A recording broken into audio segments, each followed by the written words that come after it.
Yes, my ugly face is back or your computer screen, or your laptop screen, or your pad screen. Welcome to Endzone, ladies and gentlemen. I'm your host, Ryan Neff. Hope your team won in week numero uno. A lot of interesting games, a lot of boring games, a lot of holy shit games.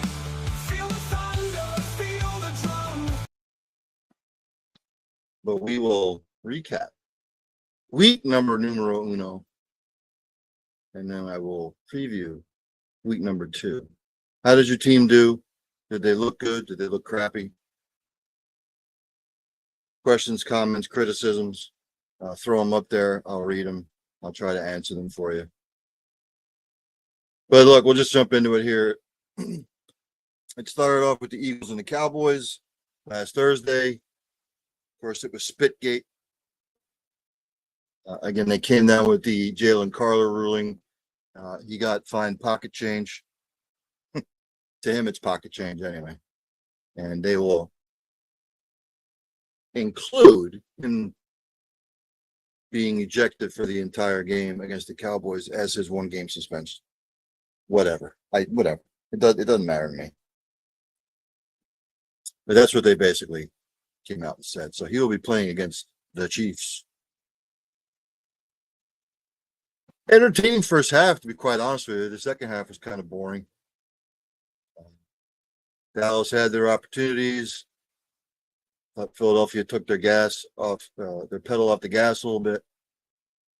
But when you look at the game, Dak Prescott was 21 of 34, 188, no touchdowns, no picks. Javonte Williams, 15 carries, 54 yards, 2 touchdowns. Miles Sanders, 4 carries for 53 yards, but he had that crucial fumble. Go figure. CeeDee Lamb, 7 catches, 110 yards receiving, but he had some crucial drops. Malik Hooker, Kenneth Murray Jr. deleting Dallas tackles. For the Eagles, Jalen Hurts, 19 to 23, 152, no touchdowns, no picks. He had 14 carries for 62 yards, 2 touchdowns. Barkley had 18 carries, 60 yards, and a touchdown. And Jahan Dotson, the leading receiver, 3 for 59. A.J. Brown and Devontae Smith, 4 catches, 24 yards between them. That's not going to float. I can already hear A.J. Brown bitching.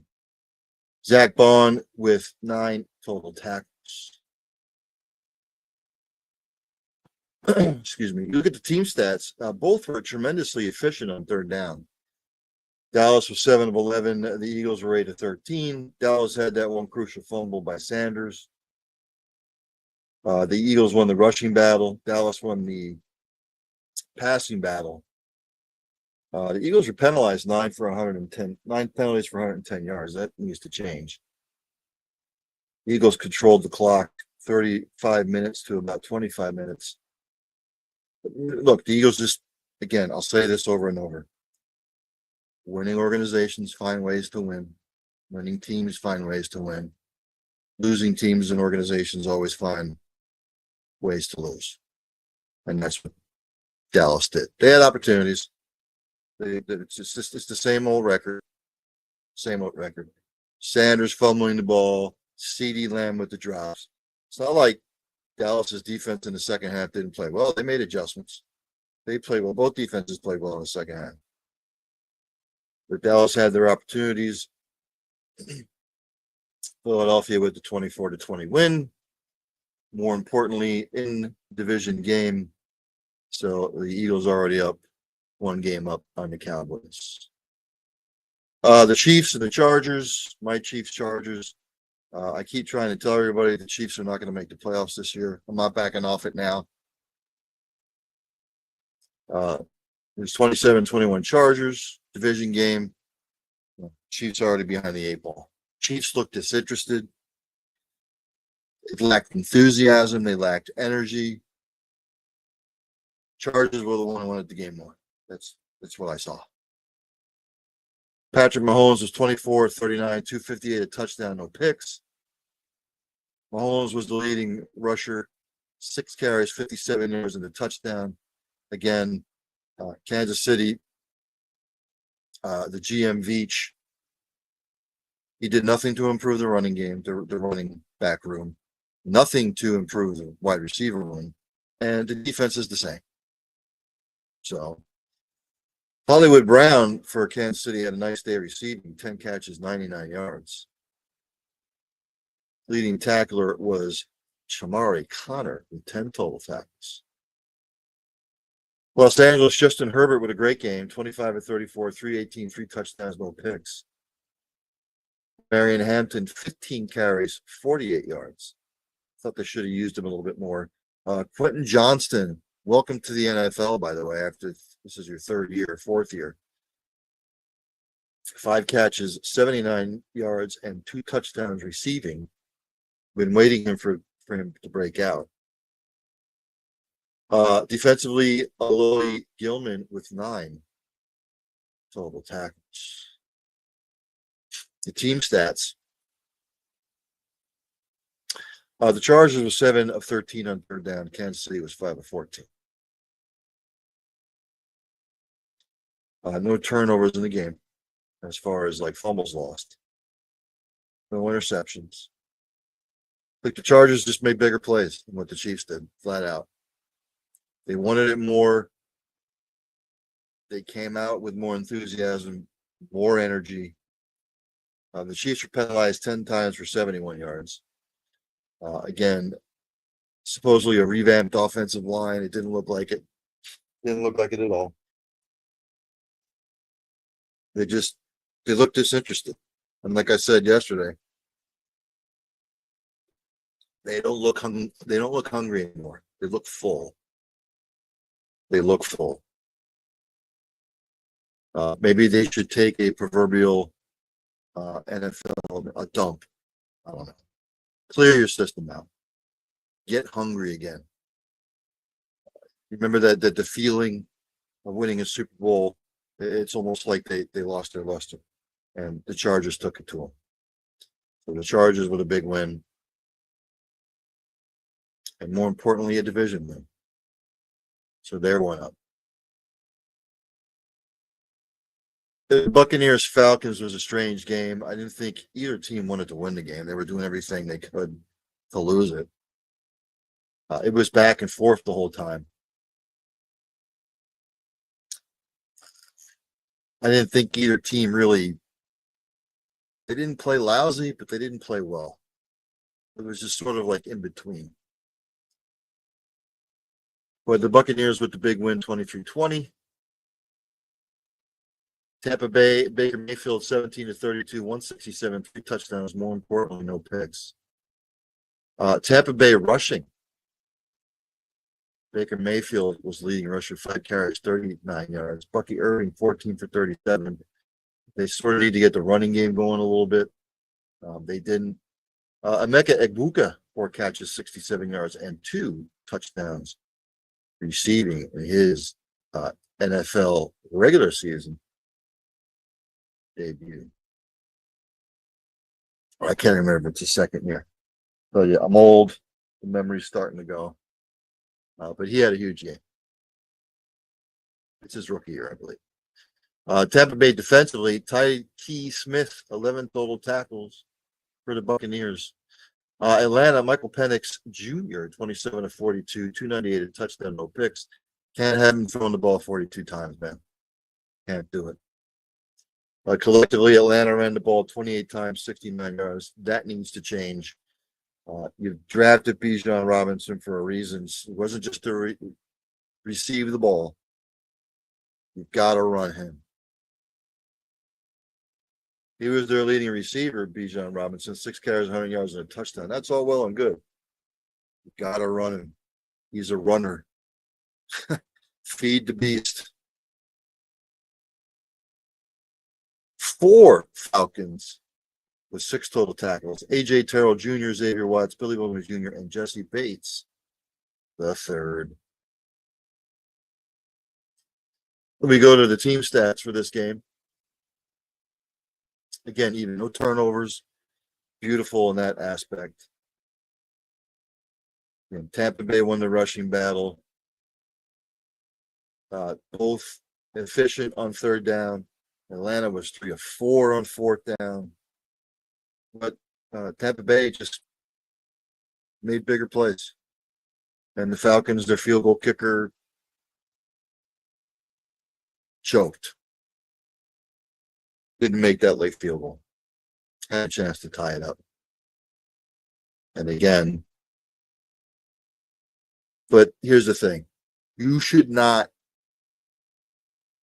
leave it up to your field goal kicker to win a game. I get it. It's 3 points. You want to march them out there. You battle for 60 minutes. You don't want to leave it up to your field goal kicker to either tie it or win the game. That's all I'm going to say. And the Buccaneers with the division win as well. The Bengals beat the Browns 17-16, which was really a boring ass game. I was watching it at the casino. It was fugly. There's no way around it. It was a fugly game if you watched it. Now, last year, the Bengals would have lost a game like this, but it was their defense that everybody has been ripping that actually won the game for them. Joe Burrow was 14 of 23, 113, a touchdown, no picks. And look, Cleveland has a great defense, and I didn't think that they would struggle this bad. Chase Brown, 21 carries, 43 yards, a touch. That needs to change. Neither team could do anything, really. Couldn't pass the ball. They couldn't run the ball. The defense were the story of the game. T. Higgins, 3 for 33, no touchdowns. Jamar Chase was held to 2 catches, 26 yards, which that's not going to float either. Jordan Battle, 12 total tackles for Cincinnati. For the Browns, Joe Flacco, 31 of 45. Cannot ask Joe Flacco to throw the ball 45 times and expect to win. A touchdown, but he threw the 2 picks. You can't ask him to put the ball up that many times. Dylan Sampson, 12 carries, 29 yards. Jerry Jeudy, 5 catches, 66 yards. And Dylan Sampson, 8 carries, or 8 receptions for 64 yards. Carson Schwezinger was the leading tackler for your Cleveland Browns. We go to the team stats for this game. Again, fugly. Both teams were quite efficient on third down, 50% or better. But again, the Browns with the 2 turnovers with Flacco. Again, you cannot ask him to put the ball up 45 times and expect to win. He does throw interceptions. Neither team could run the ball, but you still have to try and run the ball. The Browns are not going to win many games with Joe Flacco putting it up 45 times a game. It's just not going to happen. Both teams held under 50 yards rushing. The Bengals only had 95 yards passing. The Browns had 278. Cleveland held Cincinnati to under 150 yards total.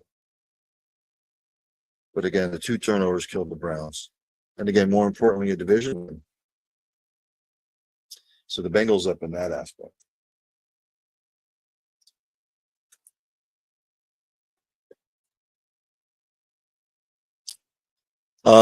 In the shitstorm clunker of the day, the Colts beat the bejesus out of the Dolphins 33-8. I said this for the last couple of days. Mike McDaniel has lost his team. He's lost the locker room. They're soft. They don't play with energy. Tua looked like 2 ass. He's not good.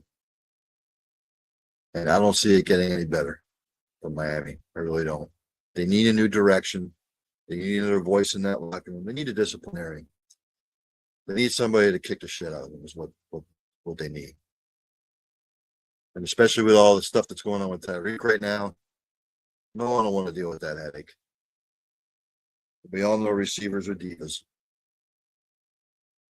but it was just taking them behind the woodshed and kicking their ass. Tua was 14 to 23, 114, a touchdown, but 2 picks. David Achan, 7 carries, 55 yards.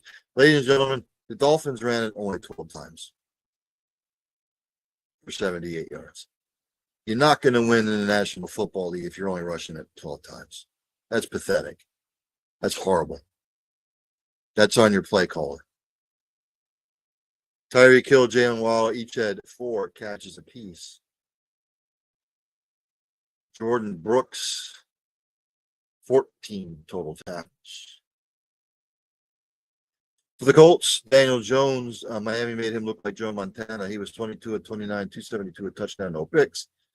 Jonathan Taylor, 18 carries, 71 yards. Michael Pittman, 6 catches, 80 yards, and a touch. Tyler Warren added the rookie, 7 catches for 76 yards, the tight end. Dick Cross, Charvarius Ward, Joe Bacci, 6 tackles apiece for the Colts. Look at the team stats. Again, Miami turned it over 3 times. They only ran it 12 times. Ass kicking. That's all you really need to know. Colts had the ball almost 39 minutes. You don't need to know anything else about that particular game. And a disappointing one for me, the Raiders beat the Patriots. I thought we'd see a lot more out of the Patriots in the first game. But look, the Raiders made a couple more big plays than the Patriots did. Neither team could run the ball worth a shit. Geno Smith and Drake May, I don't think they played horrendously. But again, both quarterbacks were sacked 4 times. For Vegas, Geno Smith was 24, 34, 362, a touchdown and a pick. Ashton Genty, 19 carries, 38 yards, and a touchdown. Brock Bowers, 5 catches, 103 yards. We'll have to see about his injury. Kobe Myers, 8 for 97. Devin White, 11 total tackles for the Raiders. For the Patriots, Drake May was 30 of 46, 287, a touchdown, and a pick. Again, you can't have somebody throwing the ball almost 50 times and expect to win. Just can't. I mean, Vegas ran it 24 times for 56 yards collectively. New England, 18 carries for 60 yards collectively. You can't run the ball that little and expect to win. Kayshon Boutte, 6 catches, 103 yards, and the leading tackler for New England was Christian Ellis. The team stats.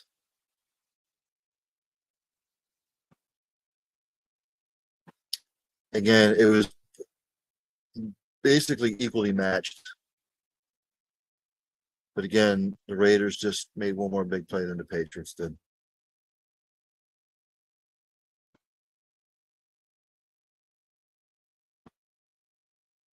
It's a big win for the Raiders, though, on the road. So, a snooze fest as well was the Cardinals-Saints game. Saints played better than I thought they were going to. I thought the Cardinals were going to blow them out, but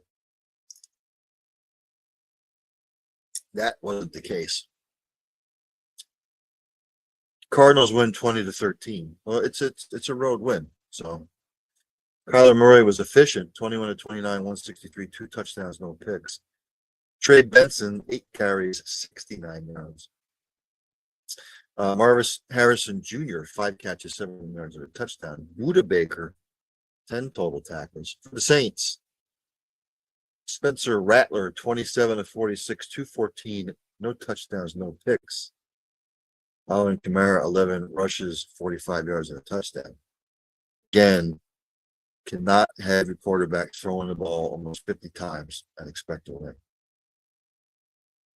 Juwan Johnson, 8 receptions at 76 yards, was the leading New Orleans receiver. Pete Warner, Demario Davis, 9 total tackles apiece. Team stats. Turnover free. Saints were penalized 13 times, 89 yards. Cardinals 9 for 54. Again, Fudley. Arizona won the rushing battle. The Saints actually won the passing battle. They're both on third downs about the same. Again, Arizona just, again, they one more big play than the Saints did.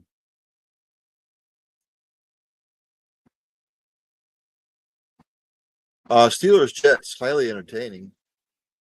The Jets snatched defeat away from victory. It was a weird game, to be quite honest with you. Jets seemed to have the momentum. Then in the third quarter, I can't remember who it was. The Jets had stopped the Steelers on third down, but then some bonehead tackled the guy out of bounds. Personal foul kept the drive alive, and then it just the domino effect, and it fell apart for the Jets, as it always does, ladies and gentlemen. For Pittsburgh, Aaron Rodgers, the Jets defense in the second half basically made Aaron Rodgers look like Dan Marino. He was 22 of 30, 244, 4 touchdowns, no picks. Pittsburgh couldn't run the ball worth a shit. 20 carries, 53 yards. DK Metcalf, 4 for 83, no touchdowns. Calvin Austin, the third, 4 catches, 70 yards and a touch. Leading tacklers, Chuck Clark, Alex Highsmith, Patrick Queen, Juan Thornhill, each with 8 total tackles apiece. For the Jets, I didn't think Justin Fields played all that bad, to be quite honest with you. He was 16 to 22, 218, a touchdown, no picks. Breece Hall, 19 carries, 107 yards. Justin Fields with 12 carries, 48 yards, 2 touchdowns. Garrett Wilson, 7 for 95 and a touchdown receiving. Quincy Williams, Tony Adams, 6 total tackles apiece, as well as Jamie Sherwood. Again, Jets held the Steelers to 53 yards rushing. They ran it for 39 times, 182 and 3 touchdowns. You think the Jets would have won the game. But again, a couple of bonehead mistakes, the personal foul tackle out of bounds, the muff punt didn't help as well. So the Jets lost that fumble. I mean, the Jets hammered the Steelers in the rushing department. Passing was the same. The Jets were better on third downs. But again, personal foul, the muff punt, end of story. The thing the Jets need to do, keep running that damn football. Limit those friggin' mistakes. I still think the Jets can make the playoffs. I picked them as a wild card. I'm not going to back off it now. But again, we'll see. Jets had no reason to lose that game. None. Discipline, discipline, discipline. Fundamentals, fundamentals, fundamentals. They are 2 lost arts in the world of sports. Discipline and fundamentals, or fundamentals and discipline.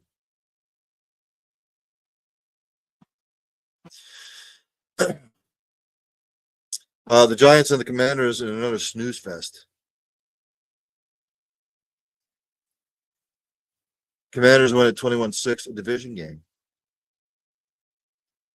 Russell Wilson was 17 to 37, 168, no touchdowns, no picks. He was the leading rusher, 8 for 44. They ran the ball 23 times for 74 yards collectively. You cannot, and I'll say this till I will beat the dead horse, can't ask your quarterback to throw it up 37 times and expect to win the game. Malik Neighbors, 5 catches for 71 yards. Bobby Okereke, I can't even pronounce the name. Okereke or Okereke, don't know. 16 total tackles. For Washington, Jaden Daniels, 19 to 30, 233, a touchdown, no picks. Ja'Cory Merritt, welcome. 10 catches or 10 carries, 82 yards and a touch. Deebo Samuel, 7 receptions for 77 yards. Bobby Wagner, 10 total tackles. Team stats, they were both abysmal on third downs. Washington was penalized 12 times for 89 yards. But Washington ran the ball for 220 yards, Giants 74. And again, the Giants just couldn't muster up anything. The Commanders had a couple big plays. That was the difference in the game. So the Redskins, the Commanders with the W. Jaguars beat the Panthers 26-10. This game was delayed by like 2+ hours because of lightning.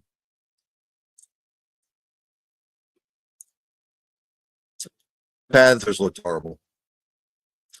I said they could be a surprise team this year, and I don't know. They played so well the second half of last year, and Sunday they look like they regressed. Bryce Young looked like he regressed. He was 18 of 35, 154, a touchdown, 2 picks. Chuba Hubbard, 16 carries for 57 yards. Tetaroa McMillan, the rookie, 5 catches for 68 yards receiving. Trayvon Morig, 11 total tackles. For Jacksonville, Trevor Lawrence, 19 of 31, 178, a touchdown, a pick. Travis Etienne Jr. went off for 16 carries for 143 yards. Tank Bisbee, who they traded now to the Eagles. Travis Etienne will be your major running back number 1 for Jacksonville going forward. Receiving, Brenton Strange, 4 catches, 59 yards. Was the leading receiver. Foyesada Olokun, 10 total tackles. Go to the team stats for this particular game. Again, the Panthers were never really in it.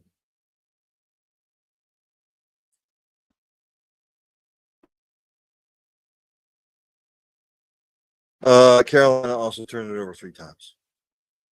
Can't expect to win a game like that. Jacksonville ran the ball for 200 yards. Carolina 113. Third down efficiency. Carolina was better in that particular department. But look, you turn it over 3 times, can't run a football, you're going to lose. See what this does for Jackson. Both teams going forward, because it really wasn't close. Broncos beat the Titans in a defensive battle, 20-12.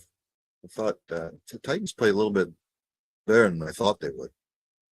I thought the Broncos at home against the Titans.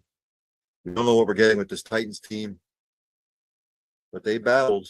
I'll give him that. Cam Ward, 12 of 28, 112, no touchdowns, no picks. Tennessee could not run the football worth a damn. I mean, Pollard was 18 for 60. They only ran the ball 21 times, 71 yards. Receiving core did nothing. They couldn't really pass the ball. They couldn't run the ball. Jarvis Brownlee Jr. and Corey Barton, 9 total tackles apiece for Tennessee. Bo Nix didn't look that good for Denver. He was 25 of 40, 176, a touchdown, but he threw 2 interceptions, which really kept Tennessee in the game. RJ Harvey, the rookie, 6 carries, 70 yards. J.K. Dobbins, 16 carries, 60 yards and a touch.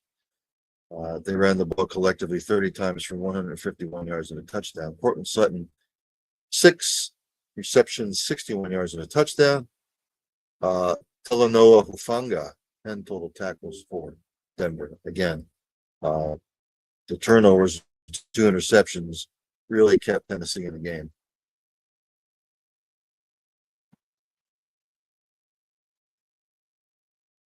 Denver also turned it over 4 times. A touchdown, 2 fumbles lost. Tennessee turned it over twice. Tennessee was penalized 13 times for 131 yards. So and Tennessee was 2 of 14 on third down. But again, you turn it over 4 times, you're -2 in the turnover battle, even though they won the rushing statistic. You turn it over 4 times, and you're going to keep the other team in the game. Again, it was a gritty win, but there's a lot that needs to be cleaned up by both teams, obviously. And it's only week 1. 49ers beat the Seahawks, not without injuries. 49ers, Brock Purdy might not play this week. And then we know George Kittle's out for at least the next 4 games. So he was put on the IR. Another game that was fugly. Not a lot of offense. Defensive struggle. Brock Purdy for San Francisco, 26 of 35, 277, 2 touchdowns, but 2 picks. Christian McCaffrey, 22 yards at 22 carries, 69 yards. Ricky Pearsall stepped up, 4 catches, 108 yards for San Francisco. I'll have to keep an eye on Jawan Jennings, too. He got hurt. Fred Warner for San Francisco, the leading tackler, 8 total tackles. For Seattle, Sam Darnold was 16 to 23, 150, no touchdowns, but no picks. Zach Charbonnet, 12 carries, 47 yards of the touch. Jackson Smith and Jigba, 9 receptions, 124, but no touchdowns. Julian Love, 10 total tackles. We go to the team stats. They both turned it over twice.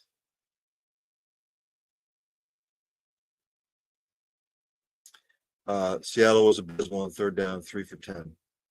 San Francisco was 7 of 14, and they were also 2 for 2 on fourth down, which really was the difference in the game, to be quite honest. They were more efficient on third down, more efficient on fourth down.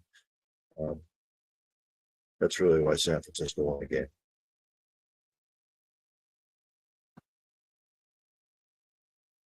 Lions, Packers.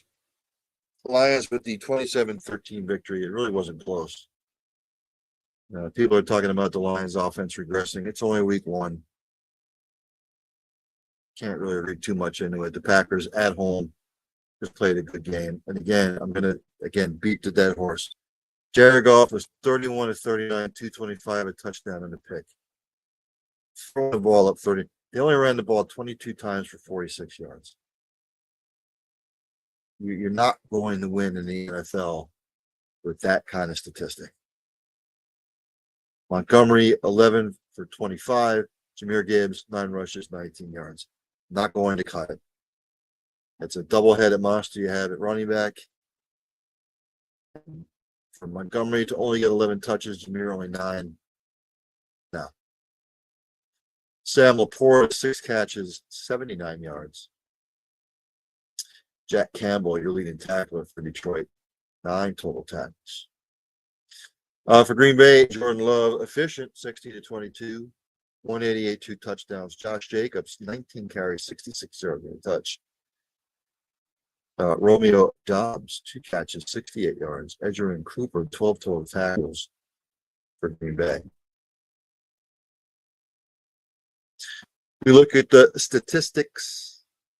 Detroit could not run the ball. They were both about the same on third down efficiency. Detroit went for it on fourth down 4 times, converted 3 of them. But again, the turnover hurt. Number 1. 2, again, Detroit just could not run the ball. And even though they actually won the time of possession 35 minutes to 25 minutes, but they just couldn't muster. They couldn't muster anything. It was kind of dink and doink. They abandoned the run game. You can't do it. 21 carries for 40 yards in the NFL. It's just not going to cut it. You're not going to win a lot of games that way. Of course, my Verizon pad is offering this particular moment. is trying to catch up. I may have to resort to tactics. Right, the power of live broadcasting. I may have to go to my phone here. It seems like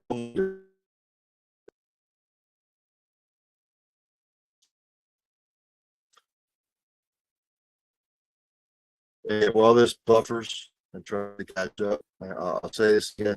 Anybody that knows me or watches my shows in the NFL, even college, maybe not college, in the NFL, can't run the ball. You got to throw it up many times. You're not going to win a lot of games. When you get into December and January, if you can't run the ball, you're screwed.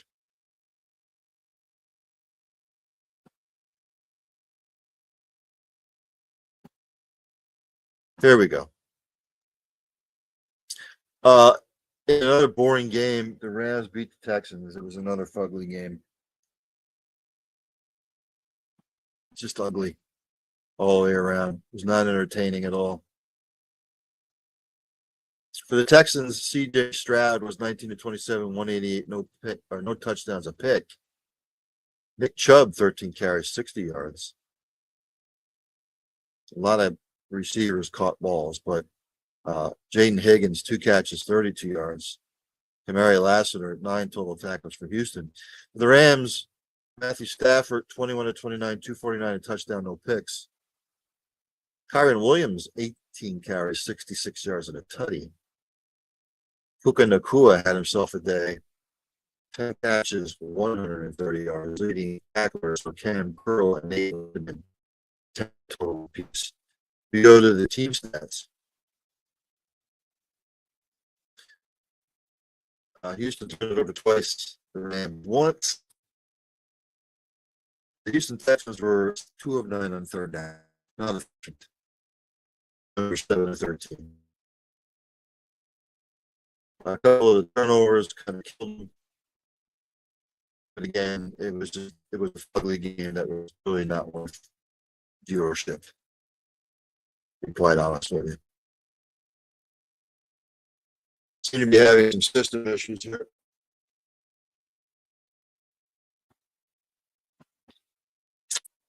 There have been some system issues across the board. And of course, this is buffering again for absolutely no reason. So we'll wait. And again, I think the Rams will be one of the teams that will challenge the Eagles in the NFC along with Green Bay. Some people are saying Tampa Bay.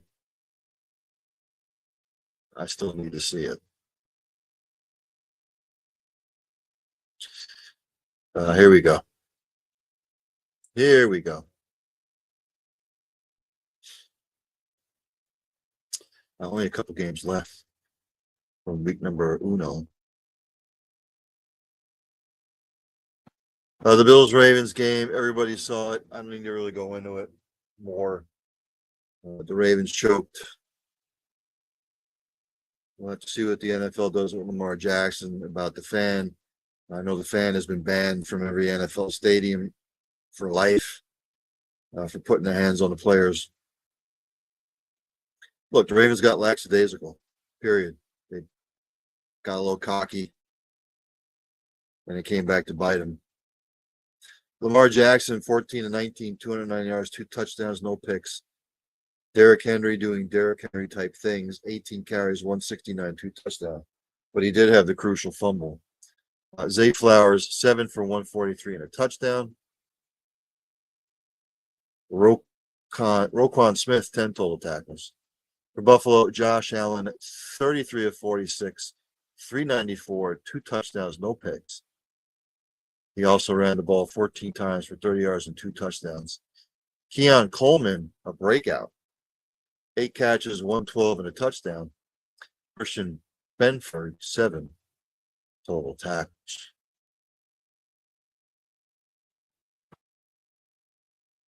The team stats.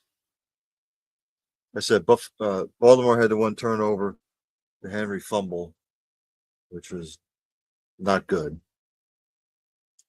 Baltimore obviously dominated the rushing statistic. Buffalo dominated the passing statistic. But look, again, Baltimore got cocky.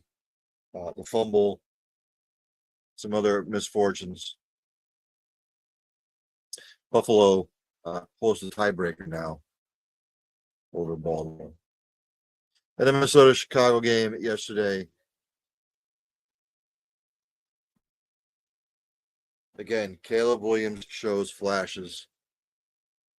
But when he was with Lincoln Riley in college, it was more backyard ball than anything. He shows flashes, but then the defense adjusts and he disappears. He said he completed his first 10 passes, and then after that, he was 11 of 25.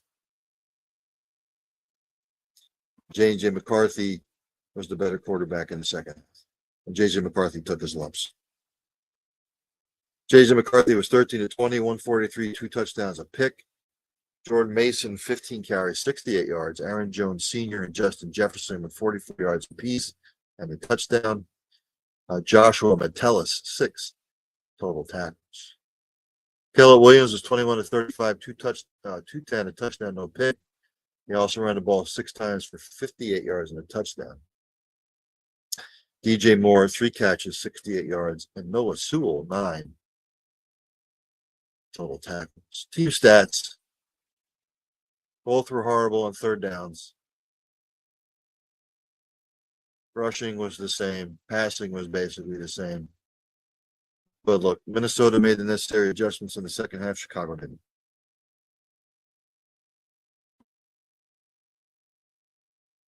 Minnesota with the big win, the big comeback win, more importantly, a division win. So that concludes week numero uno. So let's go to week 2, shall we? Shall we? Shirley. Stop calling me Shirley. Commanders at the Packers Thursday prime time on Prime Video. Packers favored by 3.5. I think this game will be back and forth. Packers being at home, I think they have the better defense. The Packers 28, the Commanders 23. Then on Sunday at 1 p.m. on CBS, the Jags at the Bengals. Cincinnati favored by 3.5. Again, I think this might be a competitive game. I think the Bengals at home, little home cooking. Bengals 27, Jaguars 21. 1 p.m. on Fox, Giants at the Cowboys division game. Dallas favored by 5.5. I just think the Giants are in a mess right now with Russell Wilson as the starter. I'm going to go Cowboys 28, Giants 17. Another division game for the Lions. The Bears at the Lions, both 0-1. Detroit favored by 5.5. I still don't know what we're getting with both these teams, to be quite honest with you. Indoors, weather's not going to be an issue. I think the Lions win this one. I'm going to go Lions 30, Bears 24. Interesting one on CBS at 1 o'clock. Rams at the Titans. Rams favored by 5.5. I like what the Titans did defensively against Denver. I think this might be closer than what you're going to think, but I'm still going to go Rams 23, Titans 17. Patriots at the Dolphins. Dolphins are favored by 1.5. I didn't like what I saw out of either team. I think the Dolphins are worse for the wear. I'm going to go Patriots 24, Dolphins 20. 1 p.m. the 49ers at the Saints. San Francisco favored by 4.5. This is 1 p.m. on Fox. Well, the Saints played better than I thought that they did against the Cardinals. The 49ers are going to be out with Kittle and Purdy, it looks like. And I'm still going to go 49ers. 49ers 20, Saints 17. Divisional matchup at 1 p.m. CBS, Bills at the Jets. Buffalo's favorite by 6.5.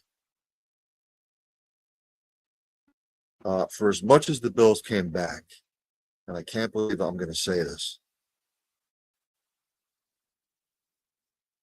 I'm going to pick the Jets in an upset. That's my up special of the week in the NFL. Bills defense looked horrid. Jets can run the football. The Jets just take care of the football the way they ran it against the Steelers. I'm going to go upset. I'm going to go Jets 27, Bills 24. 1 p.m. on Fox, Seahawks at the Steelers. Pittsburgh's favorite by 2.5. DK Metcalf gets to play his old team. Seahawks might be able to run the ball. The Jets ran it all over the Steelers, but I'm still going to take the Steelers at home. I'm going to go Steelers 26, Seahawks 20. Another divisional matchup for the Browns. The Browns are at the Ravens. Baltimore's favored by 11.5. I'm not so sure they're going to cover that spread. See how they react off the loss to the Bills. It's not like the Browns sucked against the Bengals, but I'm still going to take the Ravens. I'm going to go Ravens 27, Browns 17. Broncos at the Colts. Denver's favored by 1.5. I did not like the way the Broncos looked against the Titans. Colts are at home. Really not so sure how good the Colts are. Another upset for me. I think the Colts take out the Broncos. I'm going to go Colts 27, Broncos 23. Panthers at the Cardinals. 4:05 p.m. on CBS. Arizona favored by 6.5. The Panthers are a mess. Cardinals 30, Panthers 17. 4:25 p.m. on Fox. The Eagles are at the Chiefs. I'm not a homer. I said that the Chiefs will struggle this year. Somehow, some way, the Vegas bookmakers had Kansas City a 1.5 favorite. I don't see it. Eagles 30, Chiefs 20. 8:20 p.m. on NBC, the night game, Falcons at the Vikings. Minnesota favored by 4.5. I think this will be a close game, but I still think the Vikings take it. I'll go Vikings 28, Falcons 24. Then a doubleheader on Monday night, which is stupid. The Buccaneers are at the Texans. Houston's favored by 2.5. Ooh. The Texans start 0-2.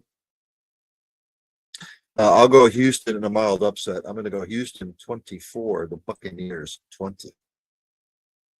Then we got the Chargers, the Raiders, a divisional matchup. The Chargers favored by 3.5. Look, are the Raiders good? No. But they did beat the Patriots. The Chargers beat the Chiefs. This will be at 10 o'clock on ESPN. I'm still going to lean the Chargers way. I'm going to go Chargers 28, Raiders 21. So there you have it. Those are the picks for week 2. Thanks to everybody that tunes in live. Thanks to anybody that watches the replays. Again, tell your friends, family, Cole County Entertainment Network. Endzone to Endzone. I'll see everybody tomorrow night for another edition of Early Evening Sports Buffet with the Ginch. That will either be at 7 o'clock or 8 o'clock. Haven't decided yet. Ladies and gentlemen, enjoy the rest of your evening. Endzone to endzone, it's war. We fight, we score, we want more. We want more.